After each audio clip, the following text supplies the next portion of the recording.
मणिपूरमध्ये अखेर लोकशाही परतली, पण शांतता कुठे आहे? एका वर्षाची राष्ट्रपती राजवट संपली, नवीन मुख्यमंत्री आले, पण शपथविधीचा उधळलेला गुलाल खाली बसण्यापूर्वीच चुराचांदपूर पेटलंय.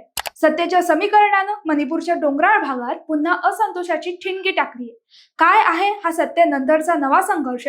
पाहूयात. नमस्कार, मी भक्ती, प्रहार न्यूज लाईन मध्ये आपलं स्वागत करते.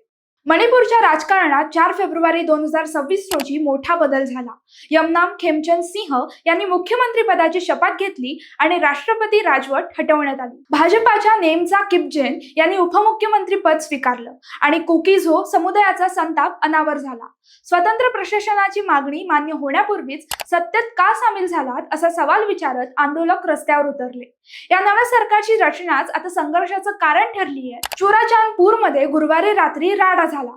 त्याने प्रशासनाची झोप उडवली. तुईबुंग परिसरात टायर जाळून रस्ते रोखले गेले. सुरक्षा दलांना अश्रुधुराच्या नळकांड्या फोडाव्या लागल्या. तर आज टोटल शटडाऊनची हाक देण्यात आली. त्याचबरोबर कुकी संघटनांनी आपल्याच आमदारांवर बहिष्कार टाकला. या संपूर्ण घडामोडींवर केंद्राची, विशेषतः पंतप्रधान नरेंद्र मोदींची भूमिका ही निर्णायक ठरणार आहे. पंतप्रधानांनी नेहमीच मणिपूरमध्ये शांततेचं आवाहन केलंय, पण आता नवीन सरकार स्थापन झाल्यानंतर वांशिक मतभेद मिटवून सर्वांना एकत्र कसं आणायचं हे मोठं आव्हान त्यांच्या समोर आहे. मुख्यमंत्री खेमचंद यांनी विस्थापितांच्या पुनर्वसनाचा रोडमॅप तयार करण्याचं आश्वासन दिलंय. मात्र मणिपूरची जनता आता केंद्राच्या ठोस भूमिकेकडे डोळे लावून बसली आहे. मणिपूरमध्ये सत्ता आली, मात्र जनतेच्या मनात अजून कोणता संताप आहे याचा विचार करावा लागणार आहे.